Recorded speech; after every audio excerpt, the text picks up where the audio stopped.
Beralih ke kabar lainnya, Polres Metro Jakarta Utara mengungkap kasus penggelapan dana bantuan sosial tunai dari pemerintah pusat.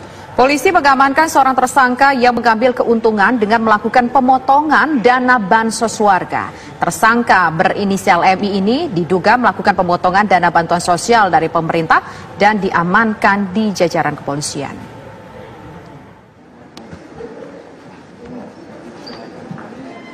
Tersangka berinisial MI yang diduga melakukan pemotongan dana bantuan sosial dari pemerintah ini diamankan jajaran kepolisian Resor Jakarta Utara. Tersangka adalah seorang timer angkutan kota di kawasan Tanjung Priok. Sebanyak 40 keluarga penerima manfaat atau KPM Bansos menjadi korbannya. Dana Rp600.000 yang semestinya diterima 40 keluarga itu dipotong oleh pelaku masing-masing Rp100.000 di tahap pertama dan Rp150.000 pada tahap kedua. Dari penggelapan itu, pelaku mampu meraup untung hingga Rp5 juta. KPM diminta untuk mencairkan uangnya di ATM dan memberikan kepada tersangka MI ini dengan alasan untuk biaya pengurusan, untuk diserahkan kepada oknum tertentu yang sudah memberikan ataupun memuluskan pencairan dana ini. Barang bukti seperti buku tabungan, kartu ATM penerima bansos, serta sisa uang potongan sejumlah Rp1 juta diamankan polisi. Tersangka dijerat pasal 378 KUHP dan atau 372 KUHP dengan ancaman hukuman 4 tahun penjara. Dari Jakarta, Desti Kusumo, Mulia Rahman, TV One mengabarkan. Tidak adil dalam mendata penerima BLT, seorang lurah dan stafnya di Kota Bima dianiaya warga. Sang lurah pun dituduh memasukkan nama kerabatnya dalam daftar penerima BLT. Kericuhan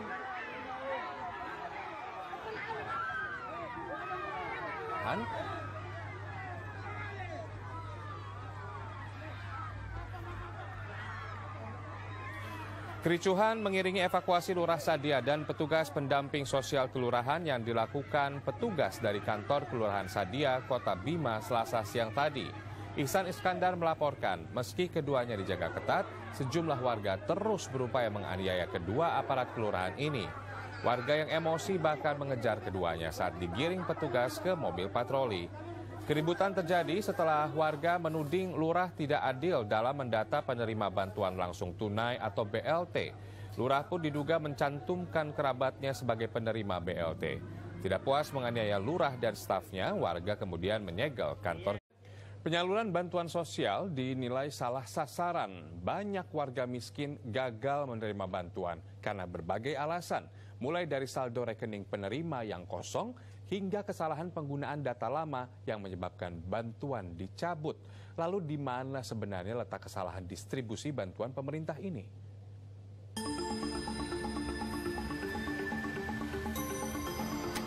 Bantuan pangan non-tunai berupa sembako dari pemerintah pusat mulai disalurkan untuk keluarga penerima manfaat di Tasikmalaya, Jawa Barat. Warga desa Cikunir, Singaparna memadati sejumlah warung yang ditunjuk untuk menyalurkan kebutuhan. Sayangnya pengambilan paket berisi beras, sayuran, telur ayam, dan daging beku ini mengabaikan protokol kesehatan.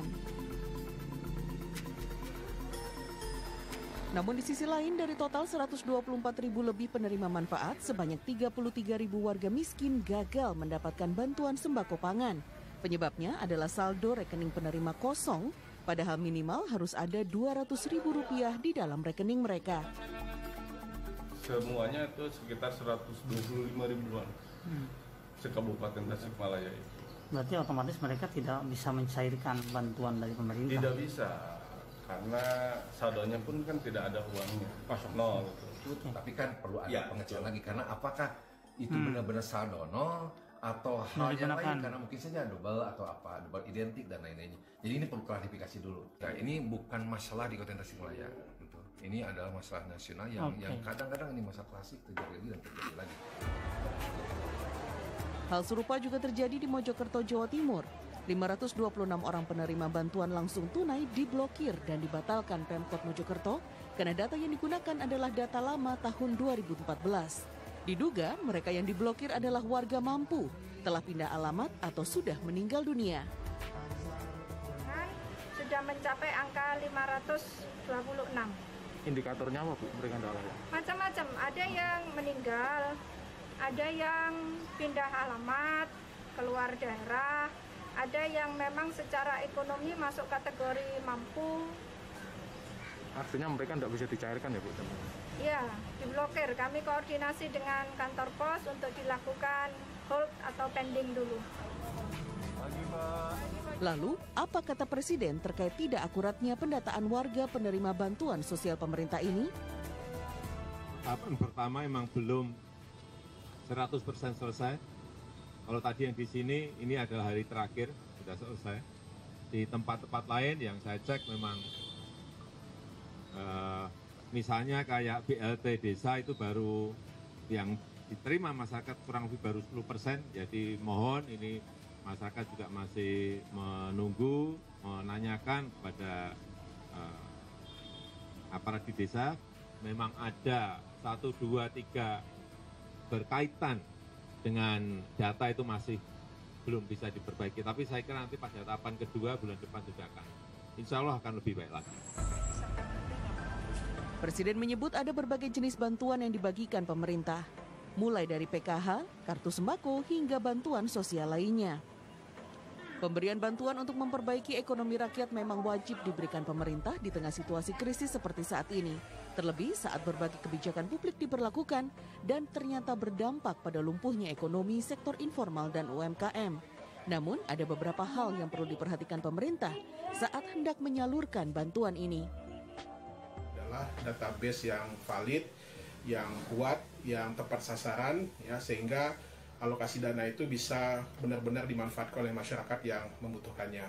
Dan yang kedua adalah pola distribusinya, ya. Jangan sampai ini dipergunakan untuk kepentingan-kepentingan tertentu, ya. Nah, ini yang sehingga mengakibatkan banyak masyarakat yang tidak bisa mendapatkan alokasi anggaran.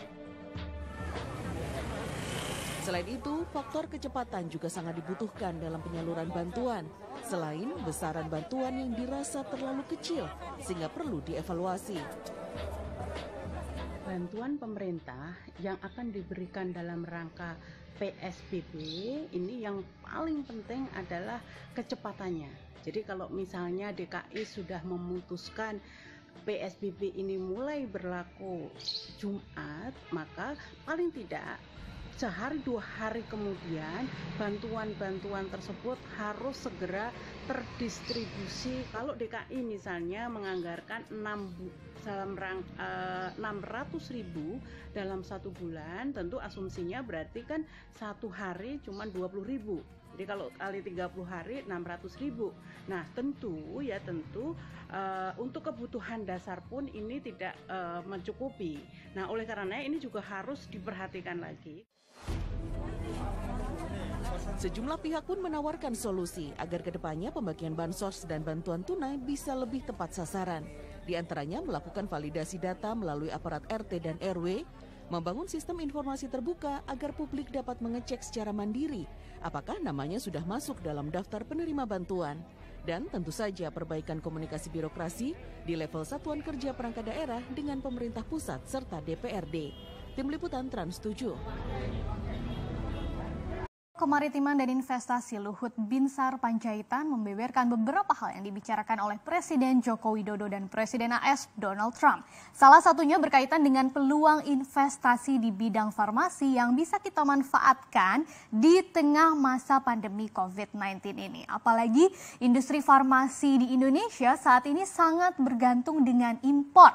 Nah, siapa sangka ternyata setelah ditelusuri pembicaraan antara Jokowi dan Trump ini mengarah kepada salah satu kabupaten di Jawa Tengah, yaitu Brebes. Apakah Anda orang Brebes? Anda harus menyaksikan video ini ya, karena apa sebenarnya kaitannya Brebes, Jokowi, dan Trump? Apa yang akan Jokowi dan Trump lakukan di kota yang terkenal dengan bawang merah dan telur asin ini? Kita akan bahas bersama, ada Brebes di antara Jokowi dan Trump. Jadi dalam sebuah acara bincang-bincang santai yang disiarkan oleh RRI beberapa waktu lalu, Menko Luhut menyebut bahwa Presiden Jokowi sudah berbicara dengan Presiden Trump ya, bahwa sekarang Presiden Trump dikatakan berpihak nih dengan Indonesia karena Amerika Serikat lagi berantem dengan China, sehingga Amerika Serikat mau merelokasi atau memindahkan industrinya yang ada di China ke Indonesia ya. Nah, Menko Luhut memang tidak menjelaskan kapan pembicaraan tersebut berlangsung. Tapi kalau Anda ingat, beberapa waktu lalu di akhir bulan April lalu Presiden Trump memang di akun Twitter pribadinya sempat men-tweet gitu ya, mengapa beberapa waktu lalu itu ada perbincangan antara Presiden Jokowi dan Trump. Nah, selain itu Amerika Serikat memang saat ini tengah menggodok ada rencana penghapusan rantai pasokan industri global dari China yang merupakan buntut dari pertikaian Amerika Serikat dan China soal asal-usul COVID-19. Selain memberikan bocoran pembicaraan Presiden Jokowi dan Trump, Menko Luhut ini juga menyebut kalau saat ini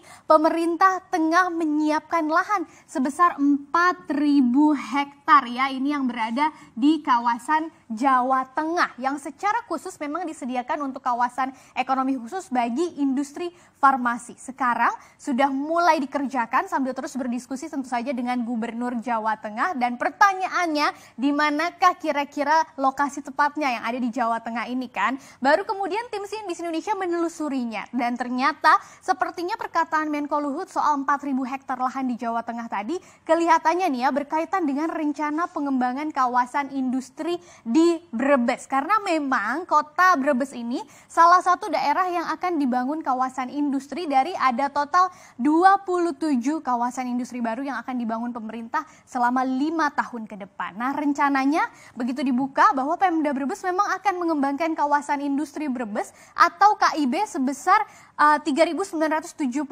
hektar. Jadi mirip nih dengan 4.000 hektar yang dibicarakan oleh Luhut. Dan kawasan peruntukan industri Brebes juga sebesar 5.070 hektar. Kalau dilihat kawasan industri lainnya di Jawa Tengah, tidak ada yang seluas ini. Makanya sepertinya ini adalah Brebes. Dan kawasan ini akan membentang dari Kecamatan Losari, Tanjung, dan sampai ke Bulakamba. Dan dalam catatan resmi Pemkab Brebes ini ada sebanyak 39 perusahaan ternyata yang sudah bergerak atau sudah mendaftar ke kawasan ini begitu ya, itu dari berbagai sektor untuk menghuni KIB sampai dengan November 2019 datanya. Kemudian ada juga 24 investor yang sudah mendirikan pabrik di Kabupaten Brebes dan selebihnya masih ada 12 perusahaan yang sedang dalam proses perizinan sampai akhir 2019 lalu.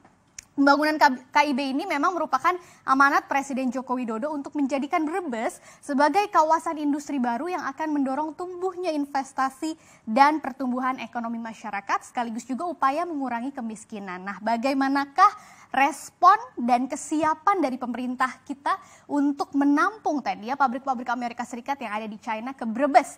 Nah, untuk mempercepat pengerjaan proyek KIB, kawasan industri Brebes ini, maka pemerintah itu sudah memasukkan KIB ini menjadi salah satu proyek strategis nasional yang tercantum dalam Perpres nomor 79 tahun 2019. Dan sejauh ini juru bicara Kemenko Maritim dan Investasi menyebut bahwa proyek ini sudah dalam proses pembebasan lahan secara bertahap. Selain itu pemerintah pusat dan pemerintah daerah dalam hal ini juga melakukan pembagian tugas gitu ya, pembagian penugasan melalui penyertaan modal ke salah satu BUMN yang akan menjadi pengelola proyek yaitu PT Kawasan Industri Wijaya Kusuma atau KIW. Dan saat ini dari penyertaan modal itu porsi kepemilikan saham KIW itu ada pemerintah pusat memegang 51,09%. Kemudian 40,39% untuk Provinsi Jawa Tengah dan 8,52% untuk Kabupaten Cilacap. Nah, pembagian porsi saham tersebut diharapkan bisa memberikan dampak bukan cuma ke pemerintah pusat tetapi juga ke pemerintah daerah. Nah, mengingat anggaran yang dibutuhkan untuk menjalankan proyek ini itu minimal 2 triliun rupiah, atau bisa lebih ya dari itu, maka pemerintah akan menambah penyertaan modal negaranya. Dan ini tentu saja akan mengubah komposisi dari pemegang saham di KIW. Nah, sejumlah langkah-langkah ini diharapkan bisa mempercepat untuk menarik perusahaan-perusahaan Amerika Serikat dari China tadi ke Brebes. Bagaimana dengan kesiapan PT KIW-nya sendiri ya, BUMN tadi?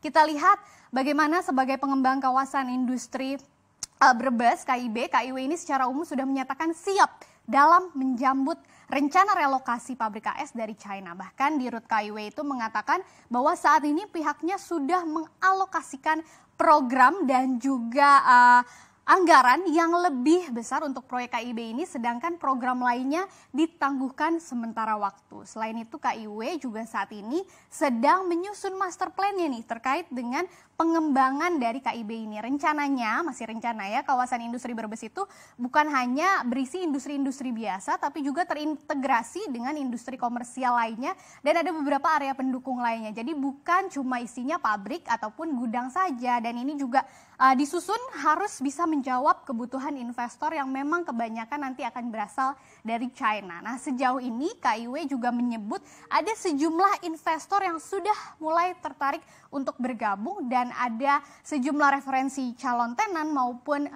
yang lainnya itu diberikan oleh Kementerian Perindustrian dan Badan Koordinasi Penanaman Modal atau BKPM. Selain itu, KIW juga akan melakukan upaya penyesuaian harga lahan karena kita tahu ya, biasanya masalah harga lahan inilah yang membuat perusahaan-perusahaan China lebih memilih relokasi pabriknya ke tempat lain, misalnya Vietnam, karena kita kalah saing harganya. Dan saat ini harga yang dipatok sedang melalui kajian dengan konsultan terkait biar lebih kompetitif. Nah, apa sebenarnya keunggulan Brebes dibandingkan dengan wilayah lainnya sehingga kemudian Trump melirik Brebes ini ya? Kalau kita lihat ada beberapa faktor yang membuat Jawa Tengah terutama Brebes digadang-gadang akan menjadi sentra manufaktur baru di Indonesia, dan ini tidak terlepas tentu saja dari murahnya tenaga kerja yang ada di Jawa Tengah. Setidaknya kalau dibandingkan dengan beberapa provinsi lain yang ada di Pulau Jawa ya. Nah, upah minimum Kabupaten Brebes sendiri di tahun 2020 ini cuma sebesar 1,8 juta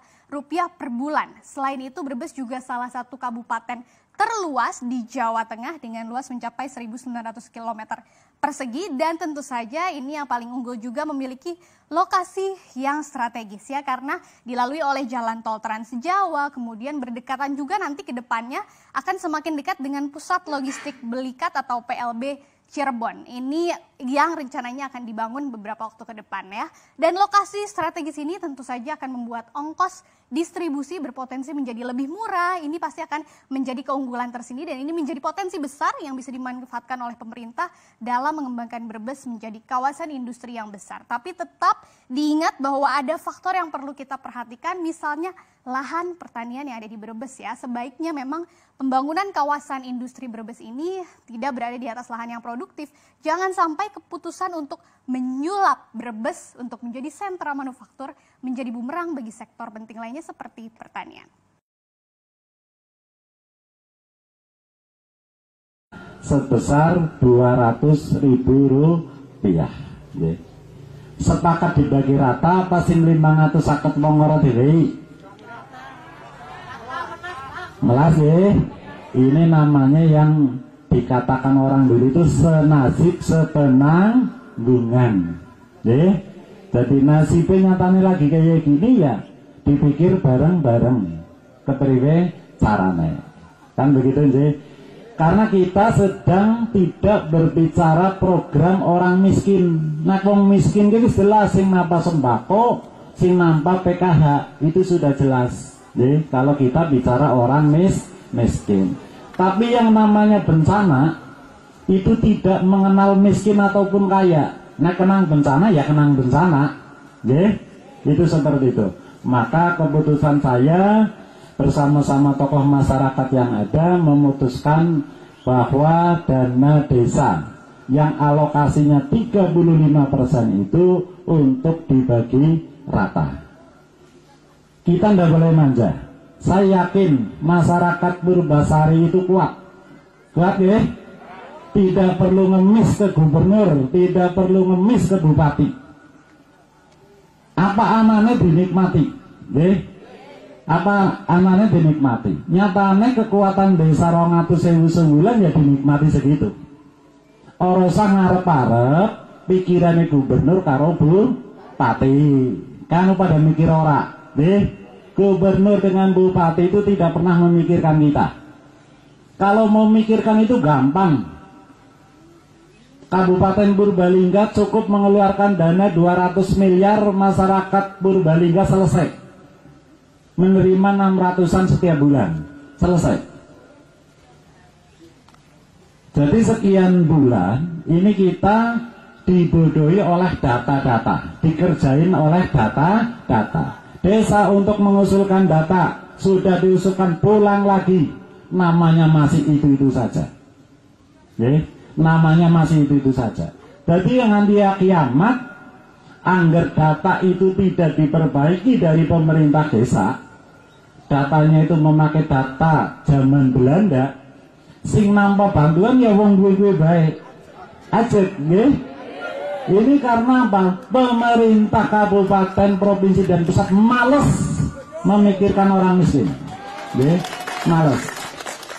Coba kalau pemerintah pusat, provinsi, daerah percaya dengan pemerintah desa, serahkan kepada kepala desa.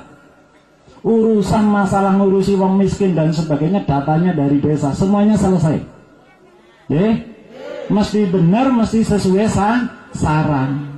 Lung data zaman Belanda denggo baik, senajan siki wong wis sugih ya tetep nampak, sing melarat ya ajek melarat. Ini biasanya akhirnya yang diadu domba adalah kepala desa karo masyarakat, padahal masyarakat kepala desa tidak tahu menahu tentang data itu. Ketika untuk membetulkan tidak diberi kewenangan untuk membetulkan data. Ini celakanya di situ. Jadi kalau memang data itu dikembalikan ke desa, maka kepala desa bertanggung jawab. Bertanggung jawab untuk menyeleksi siapa yang patut menerima dan siapa yang tidak patut menerima. Tapi karena datanya seperti itu ya sampai kapanpun, jenengan kurwe atok maring kepala desa. SMS pak dening kayak nampak nyong ora kayak di wong sugih, nyong wong orang dia apa-apa nyong jawab bingung.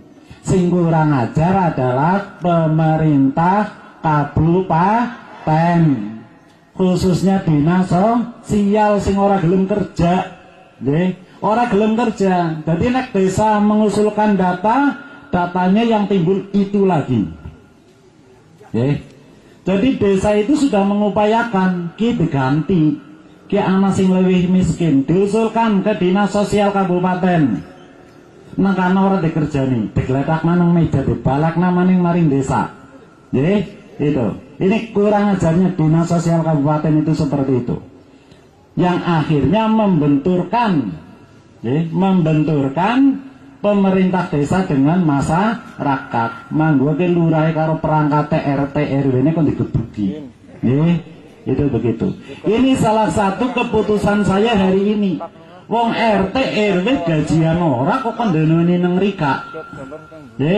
Kon diserampangi nang rika. Maka saya putuskan itu untuk dibagi rata. Coba bayangnya panjenengan.